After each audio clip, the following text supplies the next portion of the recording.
We don't often back up with guests.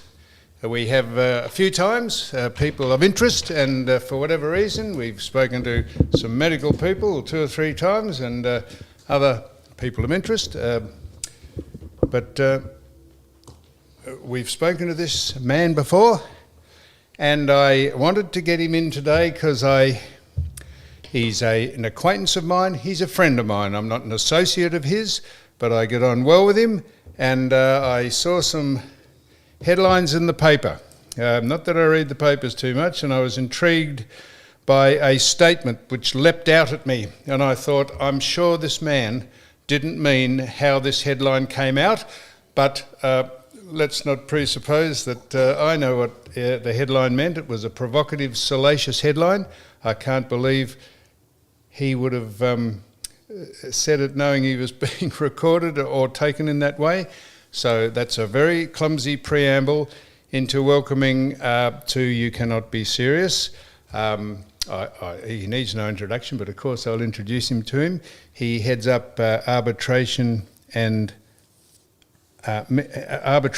mediation services. That's the name of his company. He's looking at me as though that's not the name of his company. Arbitration and Mediation.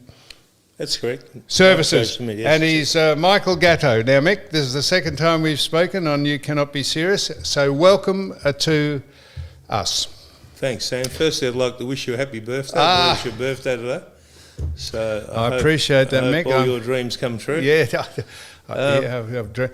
So I was alerted to someone. I read a lot of stuff on the internet and X and WhatsApp and all that, and there's a lot of chatter goes on about everything that's going on in the world, and a headline leapt out at me about an arbitration matter that you're involved in, and it said, "We can cause you grief." And I thought, my God, people would read that and they would immediately jump to the conclusion that you're going to go around there with AK-41s and beat people into a pulp, and I'm sure that's not what that meant. Could you explain why you made that statement and what was it about, Mick?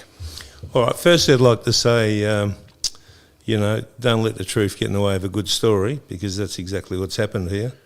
I was engaged by a builder to try and recover some money for him that was owed, and equipment in the guts of 2 or 3 million. This is not Mr. Toscano. This is the man I was engaged by another builder that's Cobalt. Yes. Toscano is a developer, and I rang Toscano up and I said to him, Nick Toscano, who I know his father actually, he's got a fruit shop in Kew, lovely old man. His father would probably be embarrassed, but anyway.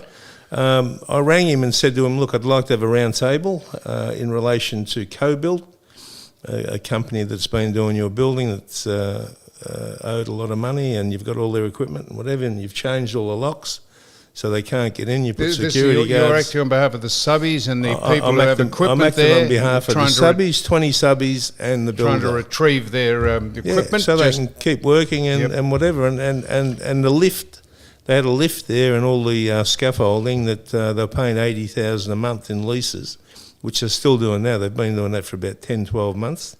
And they've spent about $1 million with lawyers, and they've got $1 million owing to them. Anyway, so I just said to him, let's have a round table. He agreed. He goes, mate, good idea. I said, I know people, I know your dad, whatever. And he says, yeah, I know you do. He says, mate, that sounds good. I'll come back to you. Anyway, he come back to me and this is Mr. Toscano's son. It's Toscano. Yeah, Nick Toscano. Yes. The fruiterer's son. Yeah. Yep. Joe Toscano, I think his name. Well, Joe is Nick is Joe's son, is it? Yeah, so yes. Joe's a developer, sorry. Joe's a developer. I've got me Toscanos mixed up.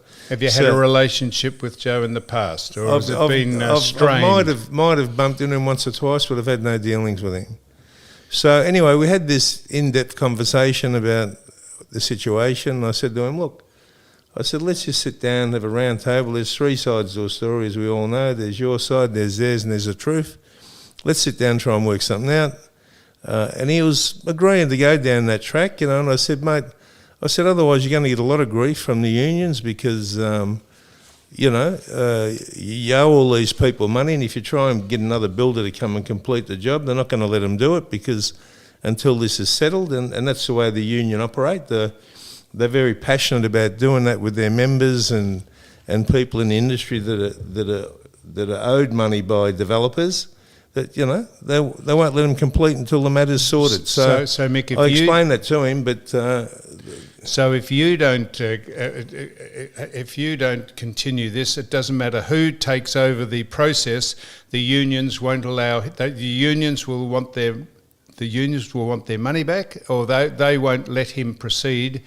Whether you're involved or not, is that whichever union? That's normally the consensus with the union. They look after their members. They've got nearly 40,000 members, and this sort of thing happens every day, and they frown upon it. They'll make sure the subbies and the people are paid. Yeah, they frown upon it. I mean, it's Christmas, everyone's doing it tough, and you can imagine these poor subbies and all that, how tough they're probably doing it now. So people will be wondering why I'm doing this with you, and I'm not an apology for you or what goes on in your industry. I have no idea about it, but I've got a feeling that you were rounded up, just from the limited reading I've done, rounded up by some reputable journalists or journalists that have won awards and things and work for in various stages, The Age and the ABC, and they've given out their side, of course. They'll give out their side of it, but I'm not sure that we've heard your side of it, Mick, and I'm just wondering why other media organisations wouldn't say, is this vaguely right, what these people are saying, and would you like to have a comment, and could we record you saying it, and maybe is that...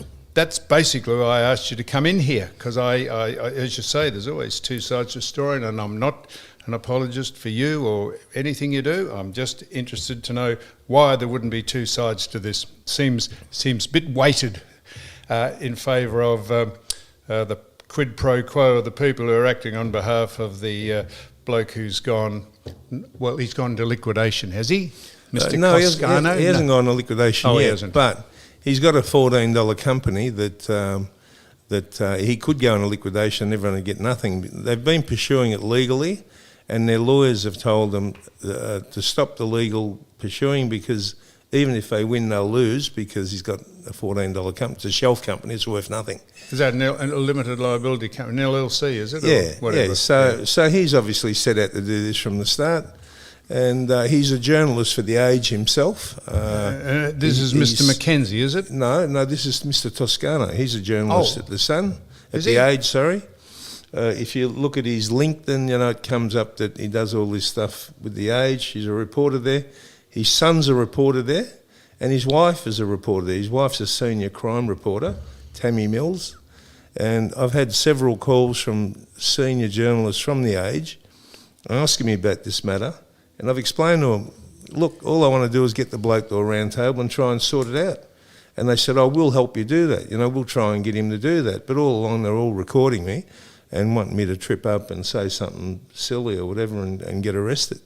He did go to the police, and the police said, we've got no interest. He went to the police saying that, I've rang him up, asked him to come to a meeting and whatever. Didn't threaten him, Mick, or anything? Never threatened him. My partner, John Curry, went there and left his business card there with the security at the front of the joint. He said, look, we want to get our equipment out for the builder, whatever, left his card there and never said a thing wrong. And the statement, "we could cause you grief," was not an intimidatory, inflammatory statement not at all. To frighten the living suitcase out of it. It was just purely to explain to him that whatever he does in the future with the building there, it's not going to get finished until these matters are sorted, because, like I said, the union frown upon all that sort of stuff. So I take it, Mick, that we could, so we'll be careful, I'll be careful what I say, but you think there's a degree of bias in the reporting, that there's one side has been reported quite extensively because Mr. Toscano, who writes for The Age, and the people who have sort of rounded you and your company up, Mr.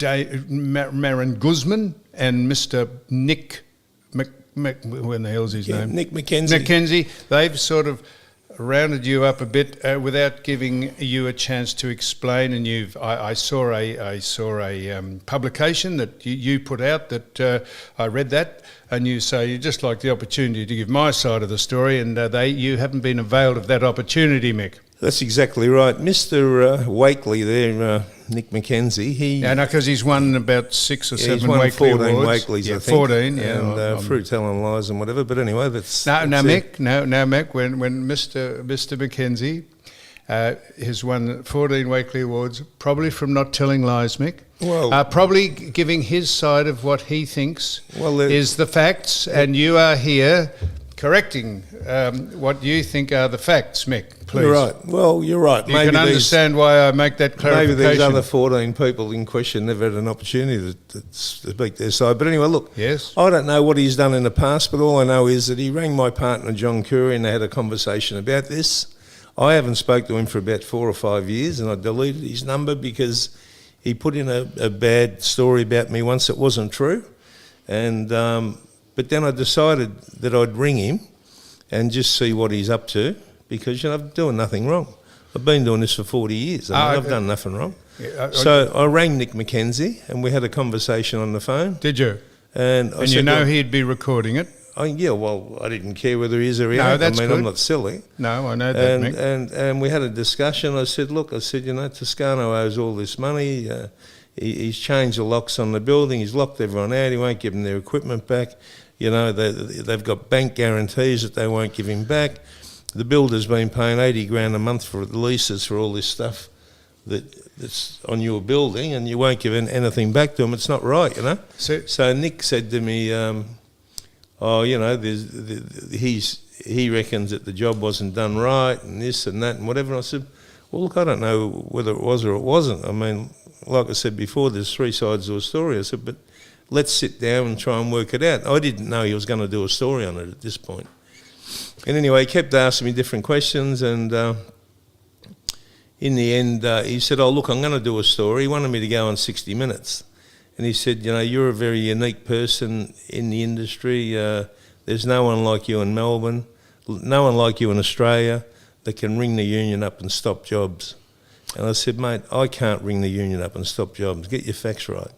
I said, if a builder's done something wrong and there's a big health and safety issue or whatever, I said the union will stop the job and they'll picket the line, the job and whatever if they're 100% in the right. But I can't ring them up and say, mate, do me a favour, can you stop this job? They just won't do it. I've got a relationship with them I've had for 40 years, 30 years, and it's purely because, I do the right thing, and I look after 15 builders now. They pay me a retainer to look after them. And it's simply because, if they've got a problem, I sort it. Unions don't annoy them.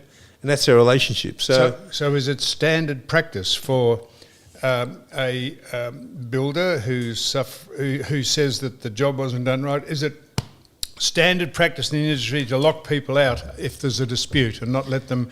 It's not. No, it's not at all. I mean, Well, why isn't that illegal? Well, it should be illegal, and I can't understand, how they can allow them to do that, knowing that they've got all their equipment and all this stuff in there. I mean, it's wrong as far as I'm concerned. That's the only reason I've sort of taken it a bit personal, because, this Toscano, he's been in the background there taping me and trying to get me to trip up so that, I've got a problem. And whereas he's in the wrong, they've made him smell like roses and making me look like I'm the bad guy.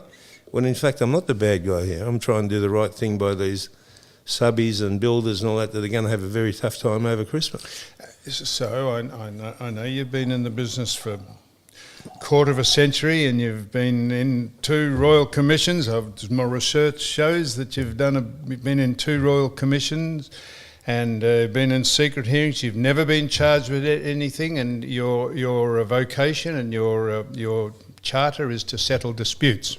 100%. I'm not trying to say I'm a saint, but no. That's well done, Mick. The proof's in the pudding.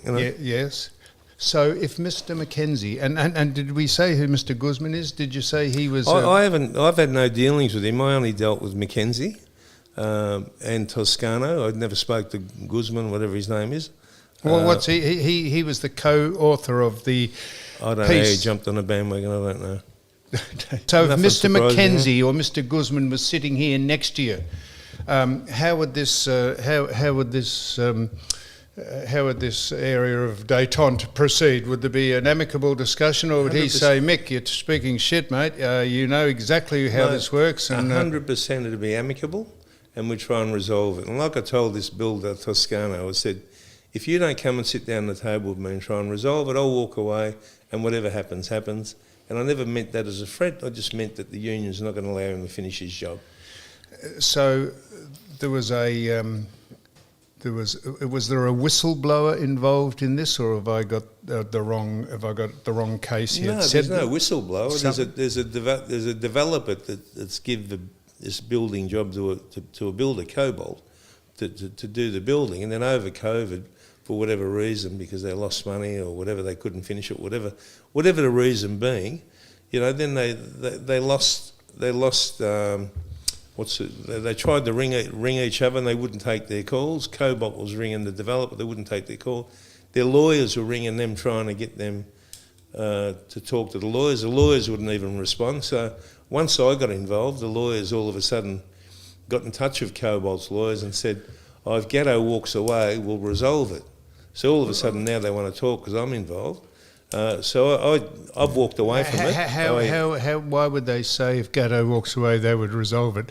Because they're worried about my union connections and maybe I can cause them grief that way, which I probably could because they've done the cause right them thing. Grief in as much as Mick? Yeah, not getting people to go and finish the job, whatever, until people are paid. So this is my conspiracy theory, this seems to have manifested itself just as the New Year and Christmas are coming on and trying to put pressure on that people don't want to be out of work or try and get it resolved so that people can get on with their lives over the New Year or Christmas, or is this just a coincidence, the piece of timing about all this? Oh, look, Christmas probably got a lot to do with it, because all the builders and all that are off for 3 or 4 weeks or 2 or 3 weeks or whatever, and, the developer's probably taken that on account, and he's probably figured, I'll lock the joint up and get rid of them and they'll go away and I'll get someone else to come and finish it and I'll save myself 2 or 3 million. Well, it doesn't work that way. So you say the building company, which is Toscano Builders? Yep. No, Toscano's a developer. The developer, sorry. Yeah, Cobalt to the builders. Yes, and Toscano hasn't gone into receivership. They have not just... Not as yet, but he certainly can if he wants to. He's got a shelf company worth nothing. So he is just shut up shop because he's not satisfied with the builder, what the builder's doing, seeing as Toscano is the developer. Is that right? That's 100%. But I think he's not happy because he doesn't want to pay him all this money to sell him. So it's a catch-22 a bit. Yeah. So isn't it legally? Is there any creditors involved here yet? Not yet. It hasn't got that far. If you go into liquidation, then a liquidator comes in and they have a meeting with the creditors. Liquidator hasn't been appointed as yet, and I'm not sure when that'll happen. But there's still legal stuff going on in the background. Like I said, I've walked away from it now. Because why have you walked away, Mick? Well, the builder asked me to. He said, Mick, do you mind? He said that the lawyers are talking to each other now, all of a sudden, and they want to try and maybe give us back our bank guarantees or do something or whatever. And I said, look, I'm happy to walk away. I just tried to resolve the issue, So, we agreed on that. So as I understand it, I read these things. So you haven't told me any of this, but as I understand it, you've had several approaches by news and media organisations to speak to you about it, and I think you've acquiesced and said, I'll do that, but they've got a bit jumpy and don't want to put any of your statements or film or interviews to air. Is that vaguely right or not? I find it absolutely incredible, Sam. I had a senior reporter, crime reporter from the Herald Sun that rang me through a lawyer, and they said they're very, very interested in doing your side of the story. They'll come and get a film crew down there and blah, blah, blah. And I said, why wouldn't they do that? I'm just going to tell you. So I said, great, I'm very happy to do that. I agree with it all. An hour later, he rang back and he said, look, I've put it to the editors and they don't want to do it. And I said, why? Because of Mr. Wakely. They were scared to go against him. There's Mr. McKenzie who's won this 15 right. Wakely Awards. Yeah. Walkley Awards, Yeah, I'm sorry. Walkley So Awards. you, So the anyway, Wakely, you say they're Walkley Awards. Very famous awards. Anyway, I said, no problem, I understand the way it works. I said, I'm not going to let it rest, I'm going to get my side out there. Then the next minute, this bloke rings me through a lawyer again, from the Daily Telegraph, and he said to me, we're very, very interested in doing the story. He said, I'm going to fly a crew down to Melbourne tomorrow. I said, I'm down the peninsula. He said, no problem, we'll come down there, and I'd love to do it. I says, great. An hour later, the same thing happened. He rang back and he said, oh, look, he said, spoke to the editors and they don't want to do it. They reckon it's a Melbourne news, and they're not interested, which is complete nonsense.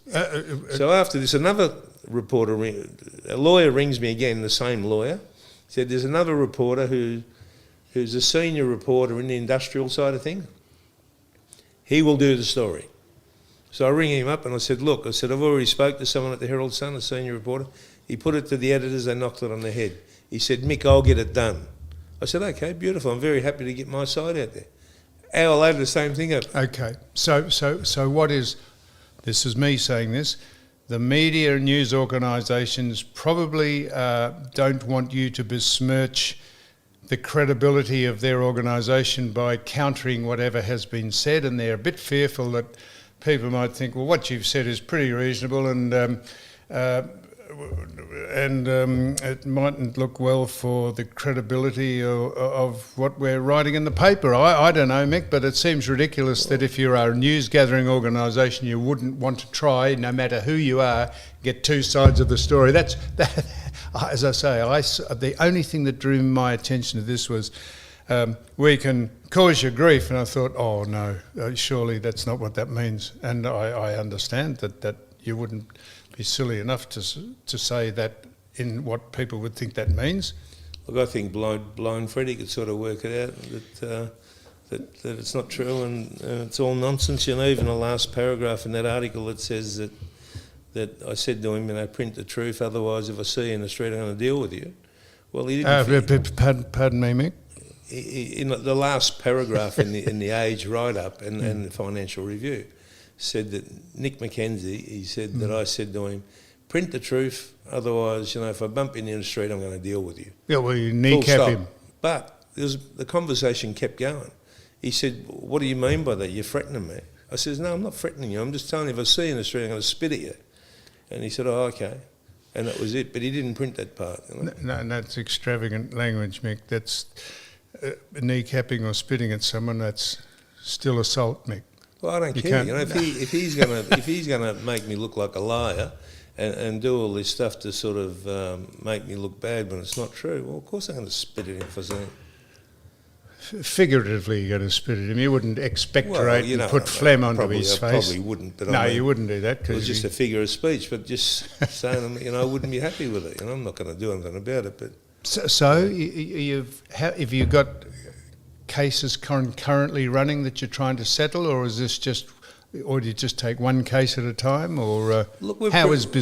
pretty busy, Sam. There's a lot of people are struggling in the industry. There's a lot going under and a lot threatening to go under. It's going to get a lot worse. Last year there was 32 cranes in the air. I think this year there's 8. So that gives you an idea that if it wasn't for the government work that's going on with the tunnels and the North East Link and whatever, the country'd come to a standstill. It's just mind-boggling what's going on at the moment. So it's going to be pretty rough next year, I think, and I hope it's not. But by all accounts, it looks like it's going to be. Well, so you have been taken off this case by the builder. Exactly right. And did you get on well with the builder? Well, he's more of a friend of my partner's, John Curry. Yeah. I know him. Yeah. One of the directors, anyway. And he just said, mate, if you could please do us a favour. He said the lawyers are talking to each other. They're going to maybe give us out, like I said, their guarantees, bank guarantees or whatever. If I walk away, I said, mate, I'm happy to walk away. And how's that going? Has it been resolved, or is I've sort of let them be, and he'll keep me in the loop once things happen, I guess. Just a matter of interest, Mick. Why have you changed the CFMEU, Yep. double MEU, although they always leave the other M out? I notice it's got the indigenous. You used to be black and white flag, the CFMEU. Now it's the indigenous colours. What are we doing there? What have we changed that for? Just to placate our our friends? I think they're just going with the flow. What flow would that be? Well, the Aboriginal things seems to be the flavour of the month at the moment. Yeah, traditional builders, the Aboriginals. Yeah, well, what? Look, I'm not going to speak badly about the Aboriginals. I'm not speaking badly about them either. I've got a lot of dear friends who are Aboriginal. I love them. Mick, I'm not speaking badly about them at all. No, I know, but look, I don't answer to your question. I really don't know why they've done that. But I think that it just seems to be the way everything's going that way. But why is it? Well, it was their country. It was their country. We've taken it off them. You people like you have built the country to what it is. We haven't taken anything off anyone. It was we their are country. here and as they were one. here, and they were living in harmony, and they what did you say then? They weren't living in. They had everything they wanted, and it wasn't an issue of anything. And next minute we come along and that is absolute nonsense. Well, they haven't been living in harmony at all. They've done the same thing in America. No, but we're talking about Australia. With the blacks and all that. Look, I don't agree with people picking on the Aborigines. I'm not picking on the Aboriginals. I know you're not picking, but I'm just saying I support them. I know they've got their faults. I know, like we all have. There's good and bad everywhere. We support them because we're Australians. That's like this. It's divisive to actually have one set of rules and one set of people fighting. We are Australians, and you say they were getting on well. They weren't getting on well at all before settlement. Well, they were. They were not. They were all living in harmony. They were not. They had all their own cures of all the fruit and vegetable and stuff they had. And there was hundreds of different tribes fighting and bickering, and that's why they came. That's why. Well, anyhow, Mick, that's a part of life, unfortunately. But when you say you're for, we're for the people we're for everyone who lives in this country. But the welcome to country and all that. What do we do that for, Mick? Look, I don't know. It's probably a question you've got to ask Albanese. I mean, exactly. I don't know why $500 million worth of our money. I don't know why they do that. They should have given the Indigenous people $500 million to improve their life without going on with all that nonsense. You're probably right. Now, Mick, I've got off the subject here. Holy mackerel. So, as we stand here, is it likely that the developer, what are they developing, incidentally? It's a big, I don't know, 15, 20-storey building, whatever it is, 10-storey building. In Wellington Street, Collingwood. Oh, yes. Yeah, but it's all boarded up now. It's all boarded up. The whole joint's locked. And there's nothing happening there. There's security guard walking around. They've tried to get other builders involved, but I think the builders have been spoken to that they couldn't complete unless things are sorted. And they're 100% right. I mean, these people, if they're owed money, they're entitled to get paid. Why should this bloke, get on his high horse because he's a journalist with connections to the Age and thinks he's above the law and can do what he likes? Do you think he thinks that big, or he's obviously, because here he is trying to tell me, let's catch up and we'll sit down and do this, and all the other people in the Age saying, yes, Mick, we'll get him to a round table, but all they're doing is all taping me, trying to make me fall over and make me look bad. So that he looks good, please. So on the very off chance someone hears this, like those people, or it gets back to them, I wouldn't think they'd listen to this pissy little podcast called You Cannot Be Serious, because there's only about 70,000 a week listen to it. What do you think they'd make of this conversation? They'd say, I'm sitting here trying to back you, and I'm only just interested because I know you. I'm interested to know, has this been a dent to your reputation or to your ability to handle things and settle matters, or not? Look, Sam, I really appreciate one thing, that you pride yourself on the truth, and as far as I'm concerned, you've always done things the right way. A lot of people don't agree with what you do and say or whatever, but I think you're a straight shooter, and when it comes to things like this, you've given me an opportunity to come here and tell my side. No one else would do that. It hasn't dented my pride. It hasn't caused me any grief. It hasn't stopped me from getting any work. It hadn't affected me at all in any way, only that they've told a heap of lies. And that's what I get dirty on. You know, tell the truth. I've got no issue with the truth. You know, if anyone's got a problem with me, it's the truth, mate, I'll bow my head.